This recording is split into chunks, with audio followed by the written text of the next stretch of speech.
This is Shraddha Bharti, and I welcome you all to yet another lecture on project management. So, before starting the topic, here are a few things about me. आज चलो start करते हैं critical path method से। अभी तक हम लोग पढ़ चुके हैं what is project management, network diagram के बारे में हमने सीखा, how to draw network diagram वो सीखा। फिर हमने पढ़ा पर्ट के बारे में, earliest occurrence time, latest allowable occurrence time, forward pass method और बैकवर्ड पास मेथड से हमने सीखा। और आज हम लोग शुरू करने जा रहे हैं क्रिटिकल पाथ मेथड। तो CPM या critical path method stands for critical path method of course. So it is an activity oriented. This is important from MCQ point of view. This is activity oriented. और जैसे कि PERT में हमने 3 time estimate सीखा था, या आपको याद होगा, टी ऑप्टिमिस्टिक, टी पेसिमिस्टिक और टी मोस्ट लाइकली। ये 3 टाइम एस्टिमेट्स हमने पढ़ा था। ये कॉन्सेप्ट है पर्ट का, जहाँ पर वो इवेंट ओरिएंटेड होता है और प्रोबेबिलिस्टिक अप्रोच फॉलो करता है। लेकिन CPM में हम लोग 3 टाइम एस्टिमेट्स नहीं लेते हैं, सिंगल टाइम एस्टिमेट लेते हैं। इन CPM single time estimate is given for the completion of the activity. एक सिंगल टाइम मिलता है बिकॉज ये डिटर्मिनिस्टिक अप्रोच है, रिपीटेड प्रोजेक्ट्स के लिए यूज होता है। जो प्रोजेक्ट हम लोग बार बार कर चुके रहते हैं तो हम लोग को टाइम का अंदाजा होता है कि कितना टाइम लगेगा एक एक्टिविटी को करने के लिए। ओके, तो यहाँ पर मल्टीपल टाइम्स नहीं होते हैं। ये हमने सीखा था लास्ट क्लास में, अर्लीस्ट एक्सपेक्टेड टाइम। ये इवेंट टाइम होता है पर्ट का, और इसके डेफिनेशंस और कैसे कैलकुलेट करते हैं फॉरवर्ड पास मेथड से, ये हमने सीख लिया था। हाँ, फिर हमने सीखा था लेटेस्ट अलाउबल अकरेंस टाइम। ये भी इवेंट टाइम होता है, ना कि एक्टिविटी टाइम। ये कॉन्सेप्ट है पर्ट का, और इसकी डेफिनेशन और हम लोग इसको कैसे कैलकुलेट करते हैं बैकवर्ड पास मेथड से, वो भी हमने पहले क्लास में सीख लिया था। तो आज हम लोग सीखेंगे एक्टिविटी टाइम्स के बारे में, और ये कॉन्सेप्ट है CPM की। In CPM there are 4 activity times. Remember this, these are activity times. हाँ, earliest start time, earliest finish time, latest start time and latest finish time. ये 4 टाइम्स होते हैं जो CPM के कॉन्सेप्ट्स होते हैं, और ये सारे क्या है, एक्टिविटी टाइम्स है, ना कि इवेंट टाइम्स हैं। तो इनके बारे में एक एक करके पढ़ते हैं। अर्लीस्ट स्टार्ट टाइम क्या होता है, EST। EST क्या होता है, इसकी डेफिनेशन यहाँ पर दी हुई है। It is the earliest time by which the activity can commence. मतलब ये वो टाइम है, वो सबसे पहला टाइम है जब जल्दी से जल्दी हम लोग एक एक्टिविटी को शुरू कर सकते हैं। It is equal to TE, that is earliest expected time for the event from which activity arrow originates. इसका मतलब है जो अर्लीस्ट स्टार्ट टाइम होता है, वो मान लो ये एक्टिविटी A है, इसको TIJ मैं लिख रही हूँ। IJ का मतलब है I इवेंट और J इवेंट को कनेक्ट करता हुआ TIJ। मतलब अगर ये मान लो ये इवेंट 1 होता और ये इवेंट 2 होता, तो इसको हम लोग लिखते एक्टिविटी 1-2। ये मैंने आपको पहले भी बताया था कि एक्टिविटी को हम लोग इवेंट से भी डिनोट करते हैं। मान लो ये इवेंट 1 है, ये इवेंट 2 है, तो इसको हम लोग लिखेंगे 1-2 इवेंट। और ये अगर IJ है तो हम लोग लिखेंगे एक्टिविटी IJ, राइट। तो ये एक्टिविटी IJ है। ये क्या है, ये हमने सीखा था पहले। ये है earliest expected time. Earliest expected time किसकी, इस इवेंट आई की। इवेंट आई की ये अर्लीस्ट एक्सपेक्टेड टाइम है, लेकिन इस एक्टिविटी IJ के लिए ये जो अर्लीस्ट एक्सपेक्टेड टाइम है वो सेम है अर्लीस्ट स्टार्ट टाइम में। क्योंकि आप लोगों को याद होगा जो इवेंट है वो मैंने बताया था, it doesn't require any source और टाइम।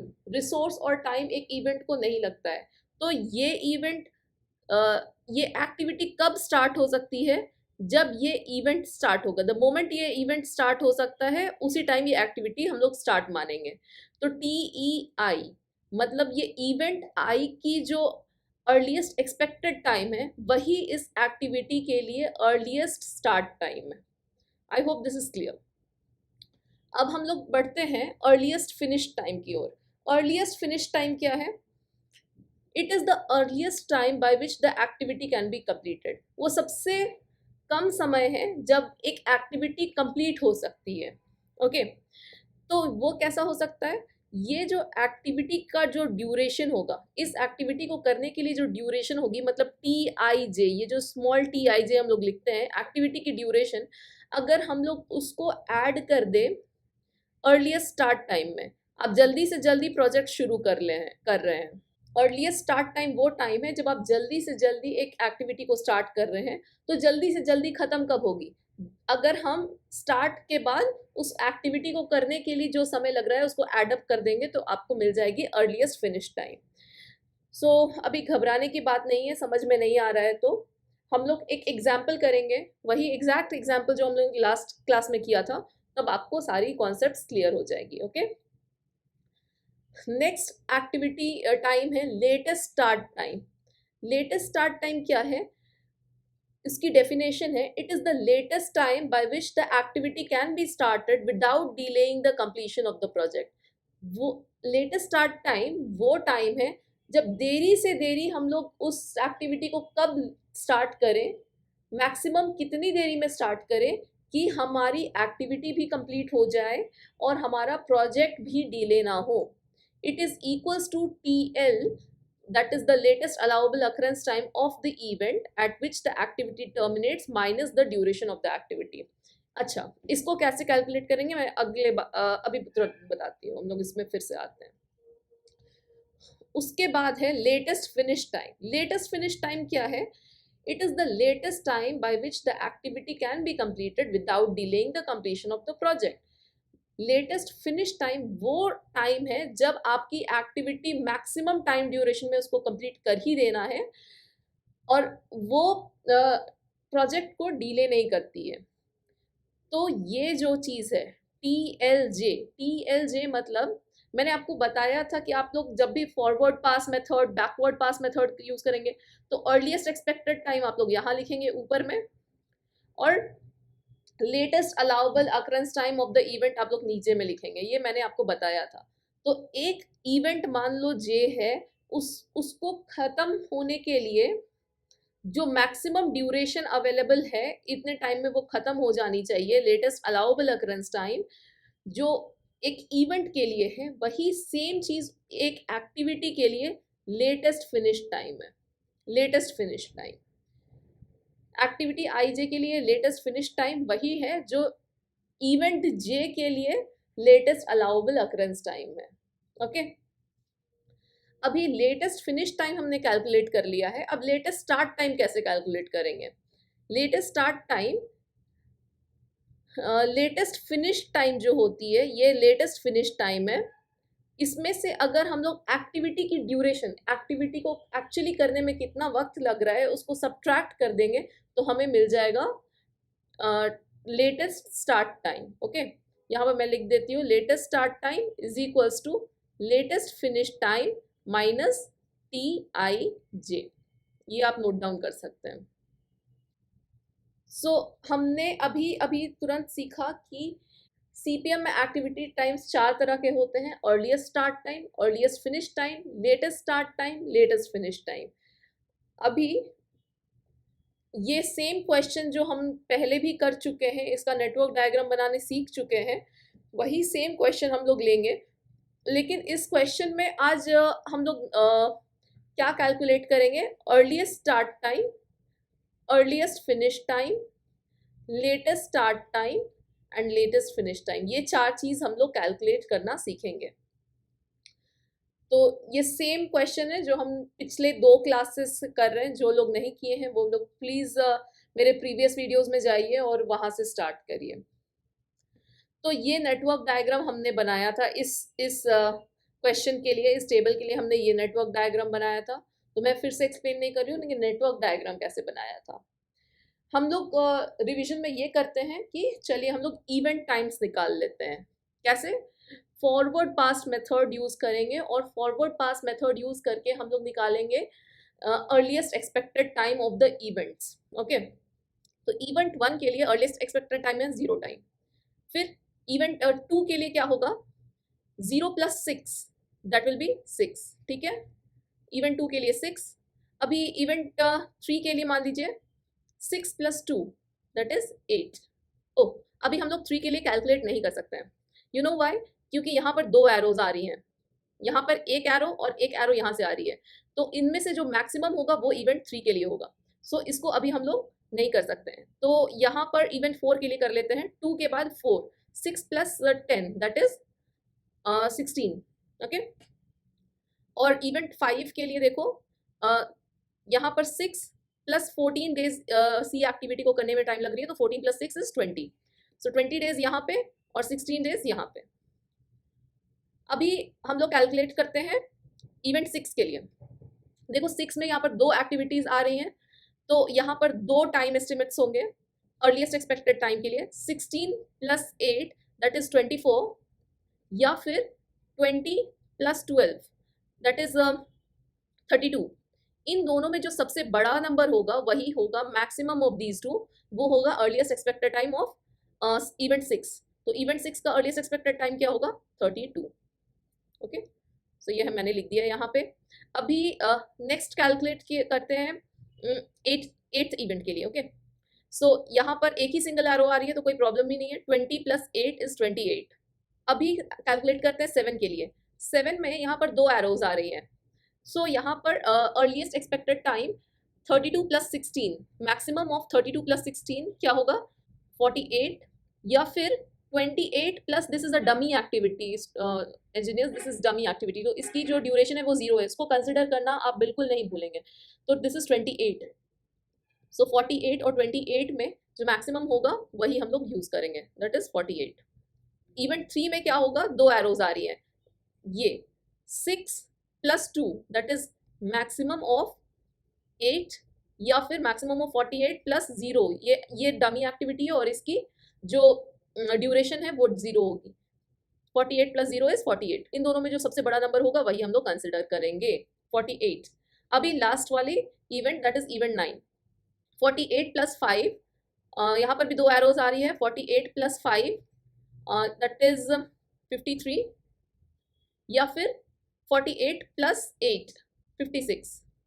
तो इन दोनों में जो बड़ा नंबर होगा वही हम लोग कंसिडर करेंगे, 56। डन। ये हम लास्ट क्लास में भी सीख चुके थे। अभी बैकवर्ड पास मेथड से हम लोग कैलकुलेट करना सीखेंगे लेटेस्ट अलाउबल अकरेंस टाइम। मैंने जैसे आपको बताया था कि लेटेस्ट अलाउबल अकरेंस टाइम हम लोग इवेंट के लिए कहाँ लिखेंगे? उसके नीचे में 56। Okay, this is latest allowable occurrence time, इसकी डेफिनेशन दी हुई है। It is determined by backward pass method. 56 यहाँ पर लिख दिया, सेम नंबर कॉपी किया। अभी इवेंट 3 के लिए कैलकुलेट करते हैं। कैसे? 56 माइनस 5 दैट इज 51। हम लोग लास्ट नोड से शुरू करेंगे, फर्स्ट नोड की तरफ जाएंगे, जाते वक्त प्लस, लौटते वक्त माइनस। 56 minus 5 that is 51। सो ये मैंने यहाँ पर लिख दिया है। अभी नोड नंबर 7 के लिए यहाँ पर से 2 नोड्स निकल रही है, 2 एरोज निकल रही है। एक है 51 माइनस 0 और दूसरी है 56 माइनस 8। 56 माइनस 8, तो इन दोनों में जो मिनिमम होगी value, minimum of 51 minus 0 is 51, और 56 माइनस 8 दैट इज 48। इन दोनों में जो सबसे छोटी वैल्यू होगी वो हम लोग कंसिडर करेंगे। तो यहाँ पर कौन सी वैल्यू आएगी? 48। ये हमने सीख लिया। अभी चलो कैलकुलेट करते हैं नोड नंबर 8 के लिए। नोड नंबर 8 में एक ही एरो आ रही है बाहर, तो 48 माइनस 0 इज 48। ओके, अभी कैलकुलेट करा जाए नोड नंबर 6 के लिए। ओके, तो यहाँ पर से सिर्फ एक ही एरो बाहर आ रही है, सो 48 minus 16। So 48 minus 16 is how much? 32। सो इसकी लेटेस्ट अलाउबल अकरेंस टाइम हो जाएगी 32। अभी कैलकुलेट करते हैं इवेंट 5 के लिए। इवेंट 5 में स्टूडेंट्स 2 एरोज बाहर निकल रही हैं, तो इनमें से जो सबसे छोटा नंबर होगा वो हम लोग कंसिडर करेंगे। Minimum of this 32 minus 12, 32 minus 12 is how much? It's 20, या फिर 48 minus 8 is 40। This 48 minus 8 is 40, तो हम लोग इसमें से कौन सी कंसिडर करेंगे? 20। ओके, सो ये रही 20। अभी इवेंट 4 के लिए कैलकुलेट करते हैं। इवेंट 4 में 32 माइनस 8 इज 24।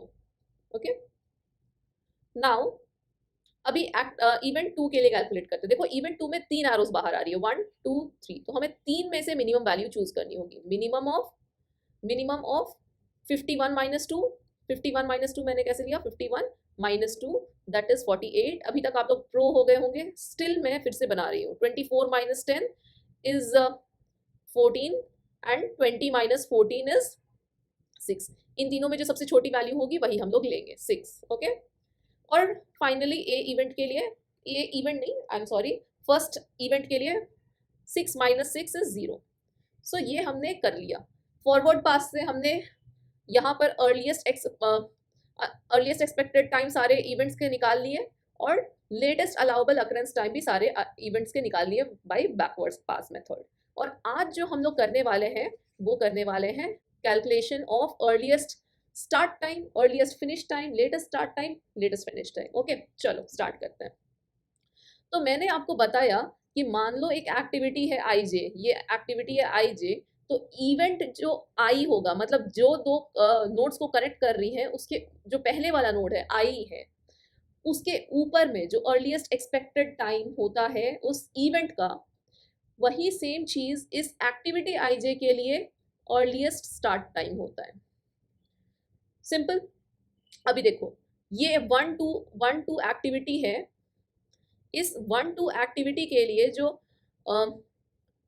यानी कि जो 1-2 एक्टिविटी है, मतलब जो एक्टिविटी ए है उसके लिए जो अर्लीस्ट स्टार्ट टाइम होगी वो क्या होगी, वो ये वाली वैल्यू होगी 0। तो मैंने यहाँ पर 0 लिख दिया है। ओके, अच्छा, ये एक्टिविटीज दी हुई थी क्वेश्चन में, ये ड्यूरेशन भी क्वेश्चन में ही दिया हुआ था, तो ये सब हमने चेंज नहीं किया है। हम बस अभी ये जो येलो वाला कॉलम है वो हम लोग फिलअप कर रहे हैं। ओके, अभी कंसिडर करते हैं एक्टिविटी बी। जल्दी से देख के बताओ, एक्टिविटी बी, ये है एक्टिविटी बी, तो इसकी जो अर्लीस्ट स्टार्ट टाइम होगी वो कौन सी होगी, जो ये है एक्टिविटी बी जो है वो नोड नंबर 2 और 4 को कनेक्ट कर रही है, तो जो 2 के ऊपर वाली जो टाइम होगी वो होगी earliest start time. Similarly activity C की तरफ चलते हैं। एक्टिविटी सी के जो कनेक्ट कर रही है वो है नोड नंबर 2 और 5, तो जो 2 के ऊपर में वैल्यू होगी वही होगी एक्टिविटी सी के लिए अर्लीस्ट स्टार्ट टाइम। हमने सही किया है। आगे बढ़ते हैं डी एक्टिविटी की ओर। एक्टिविटी डी के लिए जो अर्लीस्ट स्टार्ट टाइम है वो होगी 16। एक्टिविटी ई, सिमिलरली एक्टिविटी ई के लिए जो अर्लीस्ट स्टार्ट टाइम होगी वो होगी 20। फिर एक्टिविटी एफ भी सेम 5th नंबर नोड से निकल रही है, एक्टिविटी एफ भी सेम 5th नंबर नोड से निकल रही है, तो उसके लिए भी जो अर्लीस्ट स्टार्ट टाइम होगी वही होगी सेम नंबर 20। फिर जी की ओर चलते हैं। जी यहाँ पर है, उसके लिए अर्लीस्ट स्टार्ट टाइम क्या होगा, 32। नाउ जी के बाद एच एक्टिविटी, एच एक्टिविटी के लिए अर्लीस्ट स्टार्ट टाइम 48। के एक्टिविटी के लिए earliest start time is what, 6। And now last L activity के लिए earliest start time is what, 48। तो ये वो टाइम है जब हम लोग जल्दी से जल्दी उस एक्टिविटी को स्टार्ट कर सकते हैं, मिनिमम टाइम ड्यूरेशन जिसमें उस एक्टिविटी को स्टार्ट कर सकते हैं। And earliest start time is same as TEI। आप ये वाला डायग्राम, ये वाली फिगर आप ड्रॉ कर लो अपने नोट्स में, this will help you out. Okay, so हमने अभी अर्लीस्ट स्टार्ट टाइम कैलकुलेट कर लिया है। अब चलो कैलकुलेट करते हैं अर्लीस्ट फिनिश टाइम।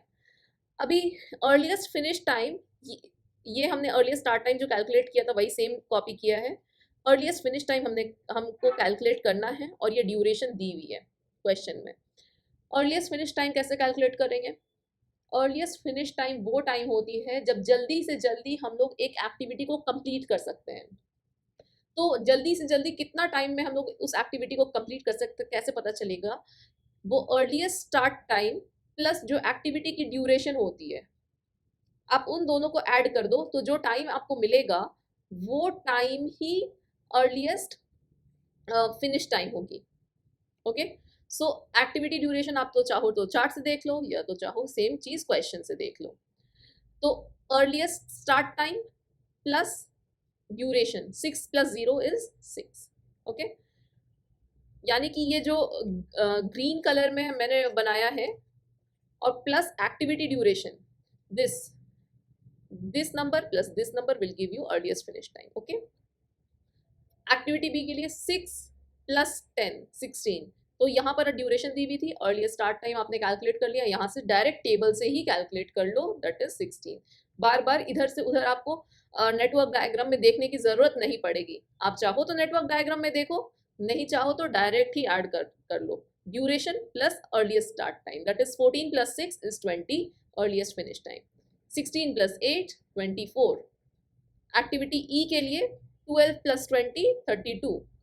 सो फिर से चेक कर लेते हैं हम लोग।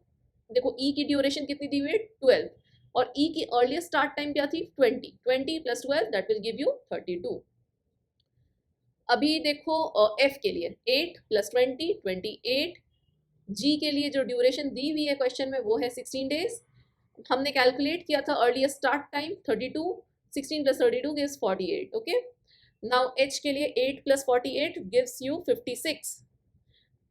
के लिए देखो 2 डेज ड्यूरेशन दी हुई है और अर्लीस्ट स्टार्ट टाइम थी 6 + 2। आप चाहो तो नेटवर्क डायग्राम से करो, आप चाहो तो टेबल से डायरेक्ट कर लो। 6 + 2 is 8 days। Okay, 6 + 2 is 8 days। और एल एक्टिविटी के लिए जो अर्लीस्ट स्टार्ट टाइम रहेगी वो 53 days. 5 + 48 that is 53 days. So ये हमने कैलकुलेट कर लिया अर्लीस्ट फिनिश टाइम। जल्दी से जल्दी वो एक्टिविटी कितने ड्यूरेशन में कंप्लीट हो सकती है, जल्दी से जल्दी अर्लीस्ट फिनिश टाइम। अब हम लोग कैलकुलेट करेंगे latest finish time. Latest finish time, latest start time हम लोग अभी कैलकुलेट नहीं कर पाएंगे। अभी तक हम लोग निकाल चुके हैं earliest start time, earliest finish time. अब हम लोग देखने जा रहे हैं लेटेस्ट फिनिश टाइम की तरफ। लेटेस्ट फिनिश टाइम वो टाइम ड्यूरेशन है जब, वो मैक्सिमम टाइम ड्यूरेशन है जबकि आप एक एक्टिविटी को फिनिश कर सकते हैं लेकिन प्रोजेक्ट डिले नहीं होना चाहिए। ओके, तो अभी देखो ये एक्टिविटी ए को फिनिश करने के लिए जो मैक्सिमम टाइम हम लोग कर सकते हैं वो ये टाइम है कि हम लोग इवेंट टू को कब स्टार्ट कर सकते हैं। लेटेस्ट इवेंट 2 को कब स्टार्ट कर सकते हैं, लेटेस्ट अलाउबल अकरेंस टाइम जो इवेंट 2 के लिए होगा वही चीज एक्टिविटी ए के लिए लेटेस्ट फिनिश टाइम होगी। ये देखो, मतलब ये आई इवेंट रहेगा और ये अगर जे इवेंट रहेगा तो जे के नीचे में आप जो चीज लिखोगे वो हो जाएगा latest finish time of activity I J. ये डायग्राम इंपॉर्टेंट है, आप अगर ड्रॉ कर लेंगे अपने नोट्स में तो आपको हमेशा प्रॉब्लम नहीं होगी। जो एक्टिविटी आई जे है उसमें जो जे इवेंट के नीचे वाला टाइम ड्यूरेशन आप लिखोगे TLJ, मतलब latest allowable occurrence time for event J, वही आपका latest finish time for activity IJ होगा। ओके, तो LFT फॉर ए क्या होगा, this one 6। For event B के एक्टिविटी बी क्या होगा 24 डेज, हमने 24 यहाँ लिखा है। फॉर एक्टिविटी सी ये देखो क्या होगा, सी में जो जिस नोड में वो सी एंड हो रहा है उसमें जो नीचे वाला पार्ट है वो आपका लेटेस्ट फिनिश टाइम होगा। फिर एक्टिविटी डी के लिए सिमिलरली 32 डेज। बाकी आप खुद से करो, ट्राई करो इस वीडियो को पॉज करके सारे टेबल खुद से भरने के लिए, अगर हो जाता है वेल एंड गुड। ई के लिए देखो, ई जहां पर एंड हो रही है उसके नीचे वाला नंबर आपके लिए LFT है। एफ के लिए सिमिलरली 48 डेज, जी के लिए सिमिलरली 48 डेज, एच के लिए क्या होगा, एच के लिए 56 डेज, के लिए 51 डेज और एल के लिए 56 डेज। एल एंड हो रही है 56 डेज में, जो नीचे वाला नंबर रहेगा वही 56 डेज। डन, हमने LFT सीख लिया, लेटेस्ट फिनिश टाइम सीख लिया।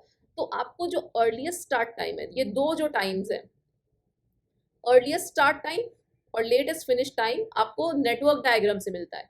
ये आपकी होती है earliest start time of an activity और ये वाली जो होती है वो होती है latest finish time of an activity. लेकिन अर्लीस्ट फिनिश टाइम और लेटेस्ट स्टार्ट टाइम आपको कैलकुलेट करनी होती है। ओके, अभी चलो देखते हैं लेटेस्ट स्टार्ट टाइम कैसे कैलकुलेट करते हैं। लेटेस्ट स्टार्ट टाइम कौन सी टाइम होती है, लेटेस्ट स्टार्ट टाइम वो टाइम होती है जब आप देरी से देरी कब एक एक्टिविटी को शुरू कर सकते हैं लेकिन प्रोजेक्ट डिले नहीं होनी चाहिए। ठीक है, प्रोजेक्ट डिले नहीं होनी चाहिए। तो आपको पता है कि लेटेस्ट फिनिश टाइम, आपको कंप्लीट कब करना है वो टाइम आपको पता है, देरी से देरी कब आप कंप्लीट कर सकते हैं वो आपको पता है, उसमें आपको ये भी पता है कि उस एक्टिविटी को करने के लिए कितनी टाइम लग रही है। ओके, तो अगर आप इन दोनों नंबर को माइनस कर दें तो आपको पता चल जाएगा कि लेटेस्ट स्टार्ट टाइम क्या है उस एक्टिविटी के लिए, देरी से देरी कब उस एक्टिविटी को स्टार्ट कर सकते हैं। यहाँ पर मैंने फॉर्मूला लिख दिया है, latest start time is equal to latest finish time minus टीआईजे।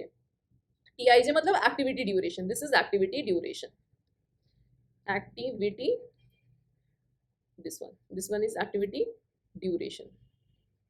Okay, चलो कैलकुलेट किया जाए। तो हम लोग को क्या करना है, L F T minus T I J. T I J मतलब ये ड्यूरेशन, अब चाहो तो चार्ट से माइनस करो, अब चाहो तो नेटवर्क डायग्राम देख देख करके माइनस करो। सो हम लोग को क्या करना है, 6 माइनस 6 0 डेज, मतलब 0 डेज वो टाइम है जब आपको एक्टिविटी ए को स्टार्ट करनी ही होगी, करना ही होगा एक्टिविटी ए को स्टार्ट 0 डेज में, अदरवाइज आपका जो प्रोजेक्ट है वो डिले हो जाएगा, entire project. For activity B, it's 24 minus 10 is 12 days. 12 days देखो, सो हम लोग जल्दी से जल्दी एक्टिविटी बी को कब स्टार्ट कर सकते हैं, 6 डेज में से स्टार्ट कर सकते हैं, लेकिन देरी से देरी कब स्टार्ट कर सकते हैं, 12th डे में। तो 6 दिन का हमारे पास टाइम बचा हुआ है, तो इन 6 दिन के बीच में आप कभी भी स्टार्ट करो, आपका प्रोजेक्ट डिले नहीं होगा। जल्दी से जल्दी उसे स्टार्ट करते हैं 6 डेज में, और देरी से देरी हम लोग स्टार्ट कर सकते हैं 12th डे में। Okay, similarly LFT minus duration 20 minus 14 is 6. This is for C. 20 minus 14, this will give you 6. LFT for D is 32 minus 8.